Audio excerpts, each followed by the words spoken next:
Hello, everybody. Cedric and Cedric here, CRWC commentary, and this is Ring of Honor, Death Before Dishonor, 0 Hour, and we will be covering all of that. So let's get started. So this began with a pure rules match. It was Josh Woods versus Tracy Williams, and they didn't put the rope break up there, the graphics and whatnot. They did not. But you know, look, these two gave a great match. Yeah. Okay, we didn't go blow by blow for a lot of matches. But I didn't expect anything less from the two of them, though. Yeah, I would easily give this a 3.5 stars. Okay, that's what I would give this. Both of them did what you expect them to do. They wrestled as if it was, well, honestly, it bugs me, but they wrestled like it was a throwaway match. They did. They didn't pull out all the stops. Because we've seen them pull out all the stops. We have seen what they can do. And this is probably a third of what they can do. So, you know, so this was like below even 0 hour standards, what they did. Matter of fact, this ain't even up to the regular Ring of Honor pure rules matches before Tony Khan took over. Those standard matches were above this, but it don't mean this was bad. This was really good. You got to see what they could do in a basic manner and throw in some pro wrestling and whatnot and some grapples. But I like the fact that one of the rope breaks, because it confused Cedra, Tracy Williams got a rope break because he wasn't getting pulled for the Irish whip. Yeah, he was holding on to the rope. And it's like, that's a rope break. So, yeah, I thought that was pretty good. So after that, anytime somebody touched the ropes, I'd be like, rope break. I wish Jonathan Gresham was still here and seemingly, because I don't look beyond stuff like that, but seemingly in charge of the pure division, because he made sure that all of these matches were crafty. Now, I don't know if he was doing it, if it was a joint thing, you know, I don't know, don't even care. But when Jonathan Gresham was there, it was better. I mean, you know, he was there. These matches were amazing. And then, you know, he left the pure division and went for the world title. And then the pure division stayed just as he left it. And then Tony Khan got it. And it sort of just is floundering. What, you gonna say something? I don't know if it's floundering. It's just the level. To me, if Tony Khan had an appreciation for what was happening in the pure division before he bought it, then he would have maintained it. But he doesn't care about that. That's not his bag. So there's no incentive for him to make sure the pure division essentially stays pure. I mean, shit, if that was the case, he would have taken, what's that really lanky dude in the bright lime green that's out there with Serpentico? What is his name? Huh? It's a really lanky dude that works with Serpentico. He wears lime green from South Africa. His name escapes me right now. Oh, I know. Yeah, Angelico. Yeah, he would be perfect to be in the pure division, because we've seen what he can do in his purest form, and he don't even give you a little piece of what he can do in AEW, and you know, I got my own suspicions why, but Tony Khan don't care about that, so he doesn't care about, you know, preserving it. You know, Shibata's got the pure belt, and that's as far as Tony's gonna go as far as getting the best out of the actual wrestlers in that division. If he really, really gave any sort of a damn, he wouldn't have done what he did to Gresham. And that's, yeah. That was real. That was booty what he did to Jonathan Gresham. That was real messed up. But Josh Woods, he submits Tracy Williams with a guillotine choke in the ropes, because, you know, when you use up all your points, your rope breaks, ropes can't save you like that. Oh, and one more thing. Yeah, Tony Khan wouldn't have done what he did to Josh Woods, because Josh Woods was a pure champion. Honestly, Josh Woods, since Gresham is gone, he should have been the top tier guy in this division. But who did he drop it to? Wheeler. Yep. And There's no way. And Wheeler, when Tony Khan took over, Wheeler was just getting on the ups. Just starting to get a little noticed. A little bit. And Josh Woods dropped the belt to him. There's no way in the world, no way that you should be able to beat Josh Woods. And we're going on presentation. We don't know in real life if it was a shoot that Wheeler might run circles around him. We don't know that, but we do know what was presented to us. So that's what we're going on. Josh Woods, he won, got the submission. And if it was a crafty match, even with if he tried to get it, Williams would have been able to use the ropes to get out the move anyway. Use the ropes as leverage to pull or twist and destabilize the submission hold and get out of it. But it is what it is. So next we get a tag match, the Workhorsemen versus Darius Martin and Action Andretti. And look, Cedar thought this was a good match. I didn't. Action Andretti had way too many flubs. He's starting to. I mean, he's dangerous. Look, you got to go back into training. You got to get control of yourself. He's like Angelico's partner. Jack something. Yeah, Jack Evans. Yeah, that's it. Yeah, that's who he's like now, without all the flips. But he's out of control. He jumps too far. That's great athleticism, but it's dangerous for you and your opponent. And it's also dangerous for the audience that you might end up falling into or knocking the barricade into. Yeah, he doesn't have control, and he's not measured. It's like when he first came out, it seemed like he knew where his body was in space. Something happened in the past, I'm gonna say month. Something happened. I don't know. But the Workhorsemen, JD Drake just looked a bit bad in this match for a little part in the opening where, it's like, okay, I ducked the move. Oh, let me get up and wait for you because I remember my opponent, my partner's supposed to hit me. And it's like, no, dude. But later he hit an awesome moonsault. It was so awesome and solid. It's the first streamlined moonsault. I'm going to tell you who it reminded me of. Manami Toyota. It reminded me of her. It was short to the ground, streamlined, but a full rotation. It was beautiful. And he a big dude, so he landed with a serious thud. Yep.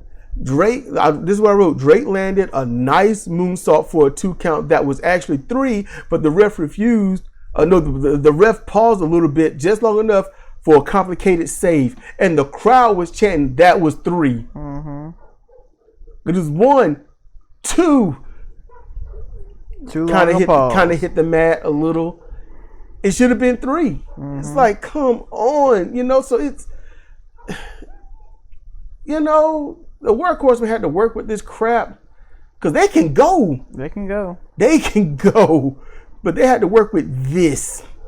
And Darius Martin didn't do too much anything bad. Because his opponents aren't flippy floppy. So it was just bad. But Action won with a net breaker assisted by a drop kick for the pin on JD Drake. So then we get Trish Adora versus Layla Hirsch. I am a little frustrated. Whoever trains the women, if you got a chauvinistic bone in your body, you need to kill that.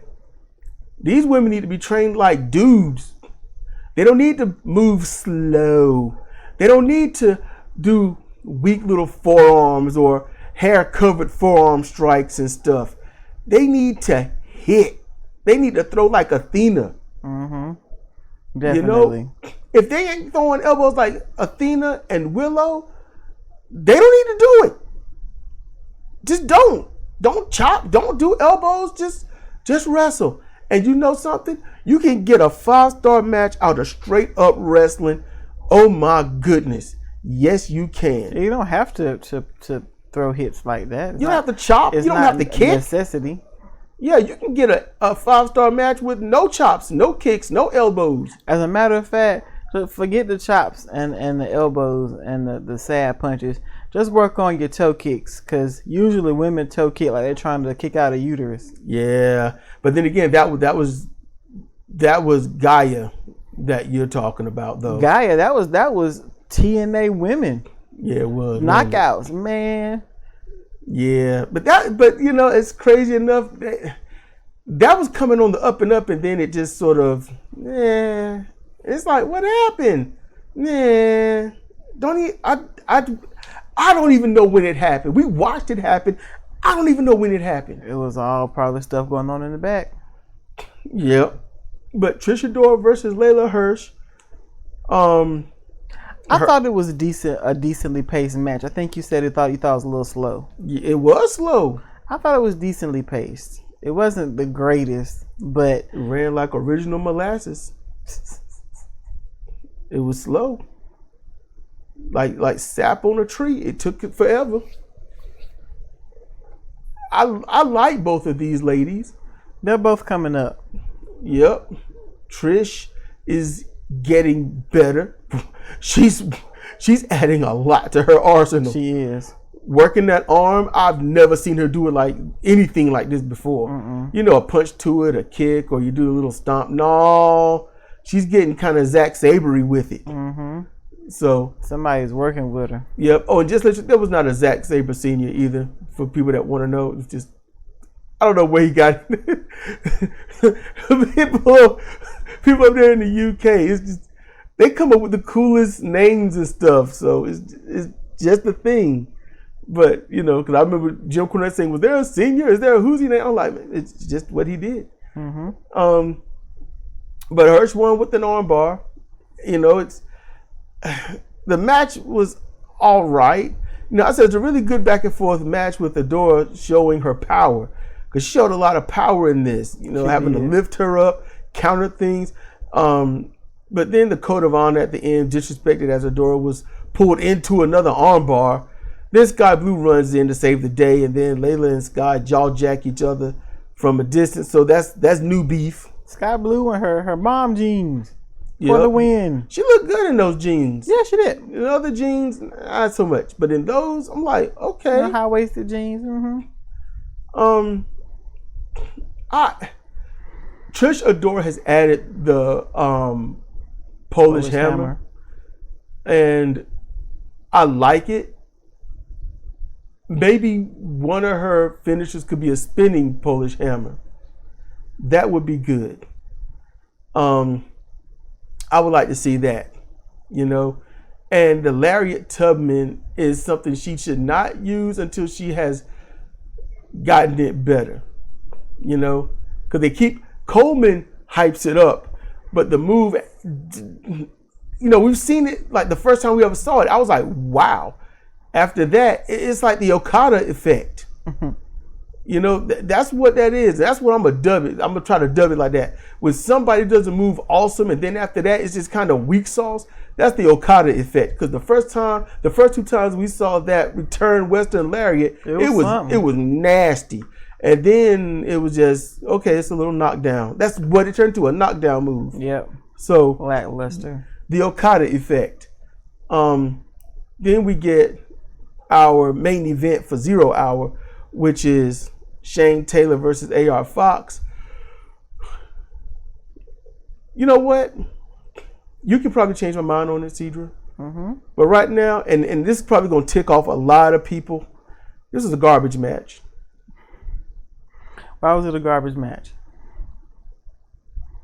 Because AR Fox, he's smooth in terms of his flying ability. He should train everyone else that wants to do the flippy stuff. He should train them so they wouldn't be dangerous idiots. AR Fox knows what he's doing in the air. He does. That man is accurate. All right. He can pro wrestle. But he's stupidly indie in an area.